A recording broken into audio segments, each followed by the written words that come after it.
Pagkatapos magawa ni Shuhan ang elixir ay agad na itong ibinigay sa tipaklong na ancestor upang matikman na ang niluto niyang sinigang elixir pala. Pagkatanggap ng tipaklong na ancestor ay sinabi nito na hindi niya akalaing babalik na muli ang kanyang cultivation. Maya-maya pa ay kanya na itong nilunok ang elixir at sabay sabing Darna Charlang. Ang tipaklong na ancestor ay biglang nagbago ang kanyang pakiramdam pagkatapos niyang malunok ang bato ay elixir pala. At maya-maya pa ay naglabas na ito ng nakakatakot na aura at nagsusumigaw ito na sa wakas ay bumalik na ang kanyang cultivation, sabay nito ay ang paghanga nito sa ginawa ng ating bida na elixir. Dahil sa nilalabas na napakalakas na aura ng ancestor ay nagulat ang mga hangal na Lu family dahil tuloy-tuloy ang pag-angat ng cultivation level ng kanilang ancestor. Pati si Sexy Lu Yanzi ay nakatunganga na lang ito na nagsasabi na gumana ang ginawang elixir ng ating bida. Hindi rin nagtagal ay natapos na rin ang pag-refine sa elixir ng tipaklong na ancestor kaya bigla itong nag-iba ang kanyang aura na halatang bumalik na ang cultivation nito ng lubusan. Dahil nakita ng mga hangal na tapos na ang kanilang ancestor mag-absorb ng elixir at nakita din nila na ito ay nasa maayos na kalagayan, ay agad itong mga nagbigay galang sa kanilang ancestor at kanila itong binati sa kanyang malaking tagumpay. Ang pagbati ng mga hangal ay hindi ito pinansin ng ancestor Babkos ay nakangiting nagsalita at nagpapasalamat ito sa ating bida na nagsabing napakabata pa nito pero talentado na ito, dagdag pa ng tipaklong na ancestor ay hindi niya ito inaasahan na mayroon ganitong kabata na nagtataglay ng pambihirang skill. Ang ating bida na napaka-humble na hangal ay iniba nito ang usapan at saka sinabing hindi pa gaanong sapat ang lakas ng tipaklong, kaya inihayag niya sa kanyang kausap na gagawa pa ulit ito ng mga elixir para bumalik ang kanyang lakas at mapuno ang mga kakulangan sa kanyang kapangyarihan. Sa mga sinabi ng ating bida ay nagpasalamat muli itong tipaklong na ancestor at tinawag niya itong kaibigan ng ating bida, at dagdag pa nito na tutuparin niya ang kanyang kahilingan na iligtas ang kanyang kaibigan. Maya-maya pa pagkatapos lang magpasalamat ng tipaklong sa ating bida ay agad na nitong inutusan ng kanyang mga kasamahan, na ihanda ang lahat ng kanilang mandirigma upang puntahan at iligtas ang kaibigan ni Shuhan. Sa utos ng tipaklong na ancestor ay hindi naman nagdalawang isip pa ang mga hangal na sumang-ayon sa kanilang ancestor upang ihanda ang kanilang mga mandirigma. Lumipas na ng mga araw kung saan dumating na ang araw sa kanilang pagkikita ng One-Eye Iron Man sa lugar ng Jinxie Canyon. Dito nga ay ating makikita na naghihintay na ang mga hangal na puwersa ng Black Turtle Bayo at pinangunahan ito ng tatlong mga tungaw. Ang hangal na mukhang kalabaw na may hikaw sa ilong ay nagsalita ito kay One-Eye Iron Man na sinasabing, ayon sa kanilang nasagap na balita ay hindi naman masyadong importante kay Shuhan si Liang Kankan kaya baka hindi ito magpunta upang sabihin ang tungkol sa treasure na ultimately mysterious tree. Sa ibinalita naman ng kalabaw na may hikaw sa ilong ay agad itong sinagot ng One-Eye Iron Man na batid niya na pupunta ito dahil noong nagharap sila sa paaralan, ay nakita nito ang ating bida na mataas ang kumpiyansa nito sa kanyang lakas. Ang kalabaw na batid na nito ang lakas ng ating bida ay agad nitong sinalaysay ang kanilang labanan noong nakaraang araw, at sinabi nito na kakaiba ang lakas ng ating bida dahil sa isang suntok lang daw sa kanya ay nabali ang buto ng kanyang kamay at tumilapon siya sa lakas nito. Dagdag pa nito na may kakaiba din kunat ng katawan nito animoy binalutan ng 50,000 steel plate sa tigas.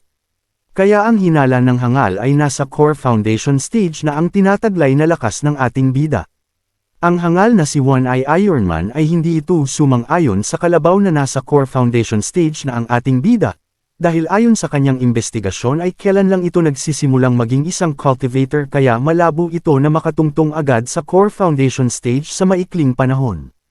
At dagdag pa nito kaya siguro matigas ang tutoy ng ating bida ay ang katawan pala ay malamang nakakain ito ng spiritual bilat ay ano ba yan spiritual fruit pala. Pero kung madihado sila ay wag silang mag-alala dahil naririto naman sa paligid lang ang master ng buong Black Turtle Bayo na si Zuan Tianzhao kaya malabo nang makatakas ang ating bida. Ang isa pang hangal na may pekpek sa likod ay pakpak pala ay nagsalita ito na kung matapos na nilang puwersahan na kuhanin ang impormasyon tungkol sa treasure na ultimately mysterious tree, ay ano na ang gagawin nila kay Liang Kankan. Pakakawalan ba nila ito dahil kilala ang kanyang pamilya sa Nandao City na mayaman pero hindi ito kasama sa hidden family? Sa mga tanong ng hangal na may pakpak sa likod ay agad itong sinagot ng One-Eye Iron Man na hindi nila ito pakakawalan Babko si Liang Kankan at ang pamilya nito, kasama din si Shuhan at ang mga pamilya rin nito mapabata, babae, at matanda ay kanilang papaslangin upang hindi na kumalat ang balita. Hindi rin nagtagal ay may napansin itong si Silver-Winged Mars na may paparating na nilalang at agad nitong sinabi sa kanyang mga kasamahan. Ang nakita na paparating sa kanilang harapan ay ang ating bida na hangal sa lahat ng mga hangal na kampante lang itong naglalakad. Nang makalapit na ang ating bida sa mga hangal ay agad nang nagsalita ang One-Eye Iron Man na may pagmamayabang, na sinasabing mas pinili pa ng ating bida ang ganitong puwersahan na sitwasyon kaya humiling ito na ibigay na nito ang impormasyon ng treasure na ultimately mysterious tree. Ang ating bida na batid na magugulang ang mga hangal na taga Black Turtle Bio, ay kanyang hiniling na ipakita na muna nila si Liang Kankan at kung maayos ang kalagayan nito ay ibibigay na niya ang impormasyon tungkol sa treasure na ultimately mysterious tree. Sa mga kahilingang ng ating bida ay agad namang nagsinyas at sinabi na dalhin sa kanya si Liang Kankan. Maya-maya pa ay makikita natin na nakatali si Liang Kankan at nagsusumigaw ito na natutuwa ito naririto ang ating bida pero batid din ito na isa lamang itong patibong para paslangin siya, kaya inutusan niya ang ating bida na hayaan na lang siya nito at tumakas na ito palayo. Dahil nga sa napakadaldal ni Liang Kankan ay nainis na husto ang mukhang kalabaw at agad itong sinipa si Liang Kankan. At halatang galit ito sabay sabing may pagmumura na ngayon lang siya nakakita na mas marami pa ang sinasabi ng hostage kesa sa nag-hostage sa kanya. Ayan daldal pa more, sa mga nakikita ng ating bida sa pinaggagawa ng hangal sa kanyang kaibigan ay kanyang sinabihan ang kawawang si Liang Kankan na wag itong mag-alala dahil magiging maayos din siya mamaya. Sa mga sinabi ng ating bida ay nakangisi itong si One-Eye Iron Man na sinasabing totoo nga ba ang kanyang mga naririnig. Sabay inilabas nito ang isang bagay na galing sa kanyang kamay at inihagis ito patungo sa kinalalagyan ni Liang Kankan. At ang bagay na inihagis ng hangal na One-Eye Iron Man ay tumama ito sa paa ni Liang Kankan, dahil sa sakit na naramdaman ay agad nagsasabi si Liang Kankan na paslangin na lang siya nito. Dahil masama ang tabas ng ugali ng hangal na One-Eye Iron Man ay nakangiti itong sinasabihan ng ating bida na ibigay na sa kanya ang impormasyon tungkol sa treasure na ultimately mysterious tree, at sabay binyantaan na papatayin niya si Liang Kankan sa kanyang harapan kung magmamatigas pa ito. Dahil nabubulyong na ang ating bida sa pagmumukha ng hangal na One-Eye Iron Man ay sinabi nito sa kanyang isipan na uumpisahan na nito ang labanan. Maya-maya pa ay itinaas na ng ating bida ang kanyang kamay hudyat na mag-uumpisa na ang kanilang labanan at sumigaw ito na gawin na nila ngayon.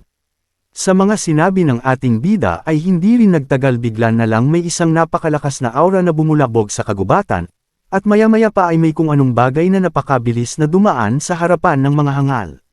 Samantala ang dahilan pala ng malakas na aura ay ang tipaklong na ancestor na mabilis na kumilos na nagsusumigaw na akala mo manok na galing sa kulungan na bagong kakawala ang galawan nito.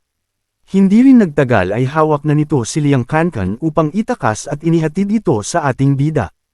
Nang makita ni Shuhan na maayos na iligtas ang kanyang kaibigan ay nakangiti itong pinasalamatan ang tipaklong na ancestor. Maya-maya pa ay may mga tauhan ng Lu family na kasunod na lumabas galing sa mga kakahoyan at nagsusumigaw din ng mga ito na patayin ang lahat ng mga Black Turtle Bio. Dahil batid na ng mga Lu family na papaligiran na nila ang Black Turtle Bio ay kanila itong binigyan ng pagkakataon upang sumuko. Ang kaninang mayabang at nakangiti na One-Eye Iron Man, ay bigla itong naging bahagang buntot at halatang takot na magsasabi na may pa-otol-otol na salita na kung sila nga ba ang mga membro ng Lu family. Habang nanginginig sa takot ang hangal ay bakas sa kanyang isipan ang mga katanungan kung papaano napasama ni Shuhan ang mga membro ng Lu family. Dagdag pa nito sa kanyang isipan na kung sino ang matandang umatake na malakas at halos kapantay ng kanilang master na si Zuan Tianzhao, at tanong pa nito kung papaano din ito napasunod ng ating bida. Habang inaabot ng tipaklong na ancestor kay Shuhan ang hangal na si Liang Kankan ay mangiyak-ngiyak itong nagpapasalamat sa ating bida sa pagkakaligtas sa kanyang buhay, dahil nagtataka ang mga hangal na taga Black Turtle Bio ay kusa nang nagpakilala itong tipaklong na siya si Lu Jiaofeng at inuutusan niya na sumuko na silang lahat. Ang One-Eye Iron Man na batid nito na wala silang laban sa mga nilalang na kanilang kaharap ngayon ay nakaisip ito ng paraan, at sinabi na sisiraan na sila ng pag-iisip dahil sinusunod nila ang ating bida na may mahina lang na cultivation. Dagdag pa nito na itigil na nila ang pagsunod sa ating bida dahil pag maumpisahan na ang kanilang laban ay magtutuloy-tuloy na ito. Sa mga sinabi ng One-Eye Iron Man ay hindi nito pinansin ang mga banta nito bago sinabihan niya ito na hindi siya karapat-dapat na kausapin siya, kaya ilabas na nila ang hangal na kanilang master na si Zuan Tianzhao dahil kung hindi ay wawasakin niya ora mismo ang buong Black Turtle Bio. Habang nag-uusap-usap sila sa ibaba ay may isang tungaw na nagsalita na nanggagaling sa tuktok ng isang bundok na nagsasabi na kung sino ang mga nag-ininsulto sa kanya habang wala siya. Maya-maya pa ay tumambad sa atin ang isang kalbo na tungaw na nagyayabang na kung nais na nito mamatay. Ang kalbong tungaw na ating nakikita ay ito ang master ng Black Turtle Bio na si Zuan Tianzhao. Ang mga hangal ay biglang natuwa sa pagdating ng kanilang master na kalbo, at kumpiyansa itong nagsasabi na hindi na sila basta-bastang matatalo ng Lu family ngayon dahil matutulungan na sila ng kanilang master upang wasakin ang Lu family. Ang tipaklong na ancestor na sabik sa kanto este sabik sa laban ay nagsasabi ito sa kanyang mga kasamahan na ingatan nila ang kanilang mga sarili, kasabay nito ang paglipad patungo sa kalbong tungaw. At kampante nitong sinabi sa kanyang mga kasamahan na babalik ito kaagad. Habang nasa ere itong tipaklong na ancestor sinabi nito sa kalbong tungaw na papano ito naging master dahil ang lakas nito ay nasa core foundation stage lang. Maya-maya pa ay biglang bumulusok pababa kung saan naroon ang kinatatayuan ng tungaw na kalbo. Samantala nang makalaga na ang pagkakatali ng hangal na si Liang Kankan ay bigla itong sumampa sa pagmumuka ng ating bida at pinaamoy ang kanyang tutoy sa tuwa. At mangiyak-ngiyak itong nagpapasalamat at dagdag pa nito na gagawin niya lahat ng ipapagawa nito sa kanya ng ating bida. Habang naiiyak itong si Liang Kankan ay sabay nitong hinawakan ang balikat ng ating bida at sinasabing walang anuman yun dahil ayaw niya na makikita na may nasasaktan sa mahahalagang tao sa kanya. Dagdag pa ng ating bida sa nakaraan niyang buhay ay hindi niya nailigtas ang mga taong mahahalaga sa kanya dahil siya isang mahinang nilalang lang noon. Habang sinasabi ng ating bida ang mga salitang iyon ay may malakas na aura ang lumabas sa kanyang katawan, at sinabi niya na kung sino mang hangal ang manakit sa mahahalagang tao sa buhay niya ay agad-agad niya itong papatayin. Maya-maya pa ay agad nang tumalon pataas ang ating bida at inutusan niya ang kanyang mga kasamahan na siya nang bahala sa One-Eye Iron Man, at ang ibang mga hangal ay iiwan niya sa kanila at paslangin ito kaagad. Sa mga sinabi ng ating bida ay agad naman sumang-ayon ang mga Lu family at si Lu Yanzi na batid ang pinaggagawa na pambubuli sa kanilang pamilya noong mga nagdaang taon, kaya ngayon ay kumpiyansa itong tapusin ang lahat ng membro ng Black Turtle Bio at inutusan na niya ang kanyang mga kasamahan na samahan siya upang paslangin lahat ng mga taga Black Turtle Bio. Habang pasugad ang mga Lu family ay nagsusumigaw ito na muling maiangat ang kapangyarihan ng Lu family, maya-maya pa ay bigla na lang nagliparan ang mga pana at ang iba naman ay walang awa na pinagpapatay ang mga membro ng Black Turtle Bio. Samantala ang hangal na One-Eye Iron Man ay galit na ito dahil unti-unti nang nauubos ang puwersa ng Black Turtle Bio, kaya muli itong nagbanta sa ating bida na pagbabayaran nito ang lahat ng kanyang ginawa sa puwersa ng Black Turtle Bio. Ang ating bida na walang pake sa pinagsasabi ng hangal na si Quang Shi ay binalaan niya din ito na sinasabi nito na dahil sinaktan niya ang tao na mahalaga sa kanya ay mamatay na ito ngayon. Habang nagsasalita ang ating bida ay inihahanda niya ang kanyang atake at binabalutan ito ng makinang na aura.